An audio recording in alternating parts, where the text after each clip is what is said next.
Welcome back to Hey Eric's Market Update for Utah County. I don't usually do a market update for Utah County, but I decided to be a great idea because it is a huge county with a ton of growth. There's a ton of transactions in the area. I just talked about Davis County, only like 300 transactions. Salt Lake County was, around 800, I think. Salt Lake County had, 775 closed sales. New listings was 1192 in Salt Lake County. Utah County is very similar to Salt Lake County. It has tons of transactions. They're both big counties. So I wanted to deep dive into this because we have tons of new construction happening. Saratoga Springs, Eagle Mountain, in Lehigh. There's tons of stuff coming up. There's a lot of big projects coming up, kind of like Utah City that we've talked about on other videos. So let's deep dive into some of this data and kind of understand a little bit more. New listings, like I said, those are up 31%, 1,143 new listings in February. Pending sales are also up. We talked about rates being a little bit higher in December and January. So because they dipped a little bit, our pending sales are up, but our closed sales for February were a little bit pretty much flat, 675 closed sales in February.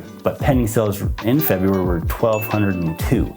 So that's kind of telling us that we're gonna have a pretty busy March. Days on market was higher than the normal, 74 days on market. That's definitely a little higher than Salt Lake and Davis County. Median sales price, that increased 2.5% to just under $500,000. Average sales price, pretty flat, $576,000. Inventory of homes for sale right now across the county, 2,303, which is quite a bit. That shows so much of our growth is concentrated in Utah County. Total active listings right now is just under 10,000, like I mentioned. And if we have 2,303 just in Utah County, that's almost 23% of our active listings are just in Utah County. So much growth happening there. Months of supply of inventory, 3.4 months. So definitely leaning towards the buyer's market, but sellers still have some power positions if they market and prepare their home correctly. I can't stress that enough. If you have questions about your particular situation or want to understand these statistics more, schedule a call with me at the link below. Thanks.